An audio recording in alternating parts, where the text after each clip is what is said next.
ഇദ്ദേഹത്തിൻ്റെ പേരാണ് മൈക്ക്. ഇദ്ദേഹത്തിൻ്റെ പേരാണ് ഡേവിഡ്. ഇവർ രണ്ടുപേരും 1,00,000 രൂപ ഇൻവെസ്റ്റ് ചെയ്യാനായിട്ട് തീരുമാനിച്ചു. ഇൻട്രസ്റ്റ് റേറ്റ് ആണ് 12%. ഒരേ സിസ്റ്റത്തിൽ തന്നെയാണ് ഇവർ രണ്ടുപേരും ഇൻവെസ്റ്റ് ചെയ്തത്. എങ്കിൽ പോലും ഇൻവെസ്റ്റ് ചെയ്ത മണി മാനേജ് ചെയ്യുന്നതിൽ ഇവർ രണ്ടുപേരും ഡിഫറൻ്റ് ആയിരുന്നു. ആദ്യത്തെ വ്യക്തിയുടെ കാര്യം എടുക്കാം. മൈക്ക് എങ്ങനെയാണ് തൻ്റെ ഇൻവെസ്റ്റ് ചെയ്ത മണി മാനേജ് ചെയ്തതെന്ന് നോക്കാം. ഇദ്ദേഹം ഇനീഷ്യലി 1,00,000 രൂപ ഇൻവെസ്റ്റ് ചെയ്തു. ആനുവൽ ഇൻട്രസ്റ്റ് റേറ്റ് 12% ഉള്ള ഈ ഒരു സിസ്റ്റത്തിൽ 1 വർഷം കഴിയുന്ന സമയത്ത് ഇദ്ദേഹത്തിന് 12,000 രൂപ ലഭിച്ചു. എന്നാൽ ഇദ്ദേഹം ചെയ്യുന്നത് എന്താണെന്നാൽ ഈ ഒരു 12,000 രൂപ 1 വർഷം കഴിയുന്ന സമയത്ത് അദ്ദേഹം ആ ഒരു സിസ്റ്റത്തിൽ നിന്ന് റിലീസ് ചെയ്തു. അതായത് 12,000 രൂപയെ ഇതിനോടൊപ്പം തന്നെ കോമ്പൗണ്ട് ചെയ്യാനായിട്ട് വിട്ടില്ല. അങ്ങനെ ചെയ്യുന്നത് വഴി രണ്ടാമത്തെ വർഷം തുടങ്ങുന്ന സമയത്ത് ഇദ്ദേഹത്തിൻ്റെ അക്കൗണ്ടിൽ ബാക്കി ഉണ്ടായിരിക്കുക 1,00,000 രൂപ തന്നെയായിരിക്കും. അതിനുശേഷം 1 വർഷം കഴിയുന്ന സമയത്ത് ഇദ്ദേഹത്തിന് വീണ്ടും 12,000 രൂപ ലഭിക്കും, 12% ഇൻട്രസ്റ്റ് ഉള്ളതുകൊണ്ട്. എന്നാൽ ഇത്തവണയും അദ്ദേഹം ഈ ഒരു 12,000 രൂപ സിസ്റ്റത്തിൽ നിന്ന് റിലീസ് ചെയ്തു. അങ്ങനെയെങ്കിൽ മൂന്നാമത്തെ വർഷം തുടങ്ങുന്ന സമയത്ത് ഇദ്ദേഹം വീണ്ടും ബാക്ക് ടു സ്ക്വയർ വൺ, അതായത് 1,00,000 രൂപ തന്നെയായിരിക്കും അദ്ദേഹത്തിൻ്റെ അക്കൗണ്ടിൽ ഉണ്ടായിരിക്കുക. എങ്കിലും ആ ഒരു വർഷം കഴിയുന്ന സമയത്ത് ഇദ്ദേഹത്തിന് വീണ്ടും 12,000 രൂപ ലഭിക്കും. അത് അദ്ദേഹം വീണ്ടും റിലീസ് ചെയ്യും. ഈ ഒരു പ്രോസസ്സ് ഇങ്ങനെ തുടർന്നുകൊണ്ടിരുന്നു. അദ്ദേഹം ഇത് 10 വർഷം ചെയ്തു. എന്ന് വെച്ചാൽ ഓരോ വർഷവും തുടങ്ങുന്ന സമയത്ത് അദ്ദേഹത്തിൻ്റെ അക്കൗണ്ടിൽ ബാലൻസ് ആയിട്ടുണ്ടായിരിക്കുക 1,00,000 രൂപ തന്നെയായിരിക്കും. അങ്ങനെയെങ്കിൽ 10 വർഷം കൊണ്ട് അദ്ദേഹത്തിന് നേടാനായ ഇൻട്രസ്റ്റ് എന്ന് പറയുന്നത് 12,000 × 10 1,20,000 രൂപയാണ്. അദ്ദേഹത്തിൻ്റെ ടോട്ടൽ ഇൻവെസ്റ്റ്മെൻറ്റിൻ്റെ വാല്യൂ 2,20,000. ഇപ്പോൾ ഇവിടെ നടന്ന പ്രോസസ്സിനെയാണ് സിമ്പിൾ ഇൻട്രസ്റ്റ് എന്ന് പറയാം. അതായത് എത്രത്തോളം ഇൻട്രസ്റ്റ് ആണോ ഓരോ വർഷവും നമുക്ക് ലഭിക്കുന്നത് അതൊരിക്കലും പ്രിൻസിപ്പൽ എമൗണ്ടിൻ്റെ കൂടെ ആഡ് ചെയ്യുന്നില്ല, പകരം റിലീസ് ചെയ്യുകയാണ് ചെയ്യുന്നത്. ഇനി രണ്ടാമത്തെ വ്യക്തിയുടെ കാര്യം എടുക്കാം. ഡേവിഡിൻ്റെ കാര്യം എടുക്കുന്ന സമയത്ത് ഡേവിഡിന് ഈ 1,00,000 എന്ന് പറയുന്നത് ഒരു ലോങ് ടൈം ഇൻവെസ്റ്റ്മെൻ്റ് ആയിട്ടാണ് കണക്കാക്കിയിരിക്കുന്നത്. ഷോർട്ട് ടൈമിൽ ലഭിക്കുന്ന 12,000 രൂപയിൽ അദ്ദേഹത്തിന് യാതൊരുവിധ ഇൻട്രസ്റ്റും ഉണ്ടായിരുന്നില്ല. അതുകൊണ്ട് തന്നെ ഓരോ വർഷവും ലഭിക്കുന്ന ഈ ഒരു 12,000 രൂപയെ അദ്ദേഹം കോമ്പൗണ്ട് ചെയ്യാനായിട്ട് വിട്ടു. അതായത് അദ്ദേഹം സിസ്റ്റത്തിൽ നിന്ന് റിലീസ് ചെയ്തില്ല. അദ്ദേഹത്തിൻ്റെ ഇനീഷ്യൽ ഇൻവെസ്റ്റ്മെൻറ്റ് എന്ന് പറയുന്നത് 1,00,000 രൂപയാണ്. 1 വർഷം കഴിയുന്ന സമയത്ത് അദ്ദേഹത്തിന് 12,000 രൂപ ലഭിക്കും. ഈ 12,000 രൂപ അദ്ദേഹം റീഇൻവെസ്റ്റ് ചെയ്യുകയാണ് ചെയ്യുന്നത്. അങ്ങനെ വരുന്ന സമയത്ത് അടുത്ത വർഷം തുടങ്ങുമ്പോൾ അദ്ദേഹത്തിൻ്റെ അക്കൗണ്ടിൽ 1,12,000 രൂപ ഉണ്ടായിരിക്കും. പിന്നീട് ഇതിൻ്റെ ഇൻട്രസ്റ്റാണ് അദ്ദേഹത്തിന് ലഭിക്കാനായിട്ട് പോകുന്നത്. അതായത് 1,12,000-ൻ്റെ 12%, അതായത് 13,440 രൂപയായിരിക്കും രണ്ടാമത്തെ വർഷത്തിൽ അദ്ദേഹം റിസീവ് ചെയ്യുന്ന ഇൻട്രസ്റ്റ് എന്ന് പറയുന്നത്. മൂന്നാമത്തെ വർഷം തുടങ്ങുന്ന സമയത്ത് ഇദ്ദേഹത്തിന് ലഭിച്ച ഈ ഒരു ഇൻട്രസ്റ്റ് പ്രിൻസിപ്പൽ എമൗണ്ടിൻ്റെ കൂടെ ആഡ് ചെയ്യും. അതായത് 1,12,000 പ്ലസ് 13,440 1,25,440 രൂപ. 1 വർഷം കഴിയുന്ന സമയത്ത് പിന്നീട് ഇതിൻ്റെ 12% അദ്ദേഹം റിസീവ് ചെയ്യാനായിട്ട് പോകുന്നത്. അതെത്ര? 15,052 രൂപ. ഈ ഒരു പ്രോസസ്സ് ഇങ്ങനെ കണ്ടിന്യൂ ചെയ്തുകൊണ്ടേയിരിക്കും 10 വർഷത്തേക്ക്. അങ്ങനെയെങ്കിൽ 10 വർഷം കഴിയുന്ന സമയത്ത് ടോട്ടലായിട്ട് എത്രത്തോളം ഇൻട്രസ്റ്റ് അദ്ദേഹത്തിന് ഏൺ ചെയ്യാനായിട്ട് സാധിച്ചിട്ടുണ്ടാവും? അതറിയാനായിട്ട് ഈ ഇൻട്രസ്റ്റിൻ്റെ കോളം കംപ്ലീറ്റ് ആയിട്ടും ആഡ് ചെയ്യുക. ഇവിടെ കാണാനായിട്ട് സാധിക്കും 2,10,584 രൂപ. ഇതിനു മുൻപ് മൈക്ക് റിസീവ് ചെയ്ത് 1,20,000 രൂപയായിരുന്നു.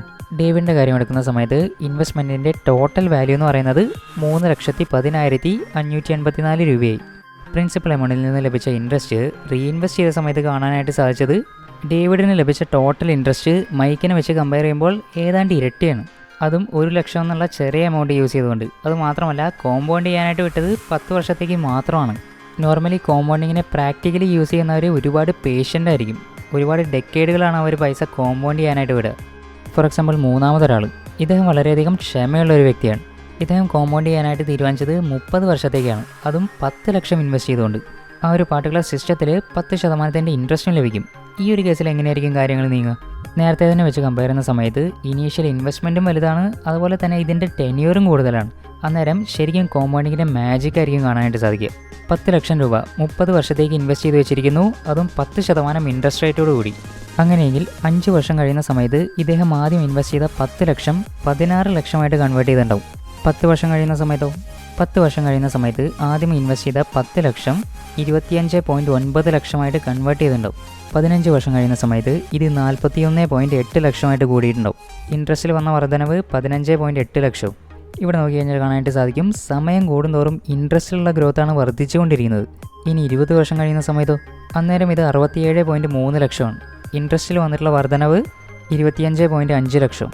25 വർഷം കഴിയുന്ന സമയത്ത് ആദ്യം ഇൻവെസ്റ്റ് ചെയ്ത 10 ലക്ഷം 1,08 ലക്ഷത്തിലേക്ക് കൺവേർട്ട് ചെയ്തിട്ടുണ്ടാവും.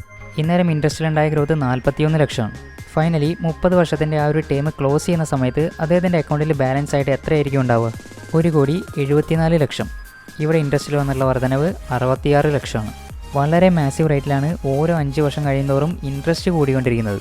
ഇതേ കാരണം കൊണ്ട് തന്നെയാണ് പ്രിൻസിപ്പൽ എമൗണ്ടിൽ ഇത്രയും വലിയ മാറ്റങ്ങൾ കാണാനായിട്ട് സാധിക്കുന്നത്. ഇതിനെയാണ് പവർ ഓഫ് കോമ്പൗണ്ടിങ് എന്ന് വിളിക്കുക. ആൽബർട്ട് ഐൻസ്റ്റീൻ 8ാമത്തെ ലോകാത്ഭുതം എന്ന് വിശേഷിപ്പിച്ച ഒരു പ്രോസസ്സാണിത്.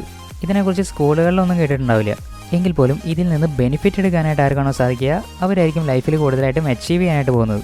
മനസ്സിലാക്കേണ്ട കാര്യം എന്താണെന്നാൽ കോമ്പൗണ്ടിങ്ങിൻ്റെ പവർ പൈസ മൾട്ടിപ്ലൈ ചെയ്യുന്ന കാര്യത്തിൽ മാത്രമല്ല ആപ്ലിക്കബിൾ ആയിട്ടുള്ളത്. ചുറ്റും നോക്കുകയാണെങ്കിൽ എല്ലാ കാര്യത്തിലും ഇത് കാണാനായിട്ട് സാധിക്കും. ശരിക്കും ഒബ്സർവ് ചെയ്ത് കഴിഞ്ഞാൽ മനസ്സിലാവും നമ്മുടെ ഹാബിറ്റ് ഫോം ചെയ്യുന്നത് പോലും ഇതേ പ്രോസസ്സ് യൂസ് ചെയ്തുകൊണ്ട് തന്നെയാണ്. മുകളിലത്തെ എക്സാമ്പിൾ നോക്കി കഴിഞ്ഞാൽ കാണാനായിട്ട് സാധിക്കും. 10 ലക്ഷമാണ് അദ്ദേഹം ഇൻവെസ്റ്റ് ചെയ്തത്. 5 വർഷം കഴിയുന്ന സമയത്ത് അദ്ദേഹത്തിൻ്റെ പ്രിൻസിപ്പൽ എമൗണ്ട് എന്ന് പറയുന്നത് 16.1 ലക്ഷമാണ്. എങ്കിൽ പോലും 30 വർഷം കഴിയുന്ന സമയത്ത് ഈ ഒരു എമൗണ്ട് വർദ്ധിച്ചുകൊണ്ട് 1,74,00,000 കൂടിയിരിക്കുന്നത്. ആദ്യം കാണിച്ച എക്സാമ്പിളിൽ നമ്മൾ ചെറിയ നമ്പേഴ്സ് യൂസ് ചെയ്തുകൊണ്ട് ഒരുപാടൊന്നും കോമ്പൗണ്ടിങ്ങിൻ്റെ എഫക്റ്റ് കാണാനായിട്ട് സാധിക്കില്ല. എങ്കിൽ പോലും ഇവിടെ കോമ്പൗണ്ടിങ്ങിൻ്റെ എഫക്റ്റ് തീർത്തും വിസിബിളാണ്. ഒരു തവണ 10 ലക്ഷം ഉണ്ടാക്കിയ ഒരു വ്യക്തി, ആ ഒരു വ്യക്തി തൻ്റെ പൈസ മ്യൂച്വൽ ഫണ്ടിലോ അതല്ലെങ്കിൽ ബോൺസിലോ ഇൻവെസ്റ്റ് ചെയ്യാണ് 10% റിട്ടേണോടുകൂടി. അങ്ങനെയെങ്കിൽ 30 വർഷത്തിന് ശേഷം അദ്ദേഹത്തിന് കാണാനായിട്ട് സാധിക്കുന്ന ഒരു മാജിക്കാണിത്. ഇനി നമുക്ക് നോക്കാം കോമ്പൗണ്ടിങ്ങിനെ ഇൻഫ്ലുവൻസ് ചെയ്യുന്ന പാരാമീറ്റേഴ്സ് എന്തെല്ലാമാണെന്ന്. പ്രധാനമായിട്ടും 2 കാര്യങ്ങൾ മാത്രം പഠിച്ചാൽ മതി കോമ്പൗണ്ടിങ്ങിനെ മനസ്സിലാക്കാനായിട്ട്. എങ്കിൽ പോലും ഡിഫിക്കൽട്ട് ആയിട്ടുള്ള ടാസ്ക് എന്ന് പറയുന്നത് ഇത് ഇംപ്ലിമെൻറ്റ് ചെയ്യുന്ന സമയത്തെ ഒരു സ്കില്ലാണ്. ആ സ്കില്ലാണ് പേഷ്യൻസ്. ആദ്യത്തെ പാരാമീറ്റർ എന്ന് പറയുന്നത് ടൈം ഡ്യൂറേഷൻ.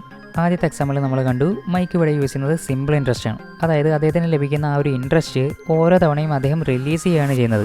എന്നാൽ കോമ്പൗണ്ടിങ്ങിന് വേണ്ടി എത്രത്തോളം സമയം ഇൻ്ററപ്റ്റ് ചെയ്യാതെ ആ ഒരു പൈസയെ നമുക്ക് കീപ്പ് ചെയ്യാനായിട്ട് സാധിക്കുമോ അത്രത്തോളം ബെനിഫിറ്റ് ആയിരിക്കും ലോങ് ടൈമിൽ. മൈക്ക് അവിടെ ഇൻവെസ്റ്റ് ചെയ്തത് 1 ലക്ഷം രൂപയായിരുന്നു. 12ന് പകരം 10% അദ്ദേഹത്തിൻ്റെ ഇൻട്രസ്റ്റ് റേറ്റ് എങ്കിൽ പോലും 10 വർഷമാണ് അദ്ദേഹം ഇൻവെസ്റ്റ് ചെയ്യുന്നതെങ്കിൽ അദ്ദേഹത്തിൻ്റെ മെച്യൂരിറ്റി എമൗണ്ട് എന്ന് പറയുന്നത് 2,59,000 രൂപയായിരുന്നു. 20 വർഷം കഴിയുന്ന സമയത്തോ 6,72,000 രൂപ.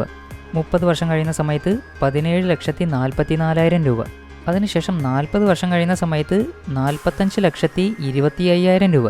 അതിനുശേഷം 50 വർഷം എത്തുമ്പോൾ 1,17,39,000 രൂപ. ഇവിടെ ഇപ്പോൾ പറഞ്ഞത് 1 ലക്ഷത്തിൻ്റെ കഥയാണ്. ഈ 1 ലക്ഷത്തിന് പകരം 10 ലക്ഷമായിരുന്നെങ്കിൽ ഇവിടെ സ്റ്റോറി കംപ്ലീറ്റ്ലി ഡിഫറെൻ്റ് ആണ്. എങ്കിൽ പോലും 1 ലക്ഷത്തിന് പോലും 50 വർഷത്തെ സമയം കൊടുക്കാനായിട്ട് സാധിച്ചപ്പോൾ അതിന് ചെയ്യാനായിട്ട് സാധിച്ചതാണ് ഇവിടെ കാണാനായിട്ട് സാധിക്കുന്നത്.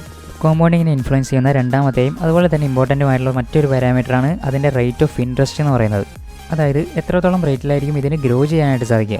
മാക്സിമം റേറ്റ് ലഭിക്കണമെങ്കിൽ എവിടെയാണ് ഇൻവെസ്റ്റ് ചെയ്യേണ്ടത്. സേവിങ്സ് അക്കൗണ്ടിൻ്റെ ഇൻട്രസ്റ്റ് റേറ്റ് എന്ന് പറയുന്നത് 4%. ഡെപ്റ്റ് ഫണ്ടിൻ്റെ കാര്യം എടുക്കുന്ന സമയത്ത് അത് 8%. ഇക്വിറ്റി ഫണ്ടാണെങ്കിൽ 12%. ഇതെല്ലാം തന്നെ റഫ് എസ്റ്റിമേറ്റ് ആണ്. കുറച്ചുകൂടി സേഫ്ലി ചെയ്യാനാണെങ്കിൽ ഡെപ്റ്റ് ഫണ്ടിൻ്റെയും അതുപോലെ തന്നെ ഇക്വിറ്റി ഫണ്ടിൻ്റെയും ഒരു കോമ്പിനേഷനിൽ ഇൻവെസ്റ്റ് ചെയ്യാം. ഇനി അതല്ല 15% മുകളിലാണ് റേറ്റ് ആവശ്യമായിട്ടുള്ളതെങ്കിൽ സ്റ്റോക്ക് മാർക്കറ്റിൽ ഷെയർസിൽ ഇൻവെസ്റ്റ് ചെയ്യാം. റിസ്കോട് കൂടി. ഇങ്ങനെ ഒരുപാട് ഓപ്ഷൻസ് ഉണ്ട്. എവിടെയാണ് ഇൻവെസ്റ്റ് ചെയ്യുന്നതെങ്കിലും മാജിക്ക് കാണണമെന്നുണ്ടെങ്കിൽ അൾട്ടിമേറ്റ്ലി ഫോക്കസ് ചെയ്യേണ്ടത് കോമ്പൗണ്ടിങ്ങിലാണെന്ന് മാത്രം. കൂടുതൽ കാര്യങ്ങൾ മറ്റൊരു വീഡിയോയിൽ പറയാം.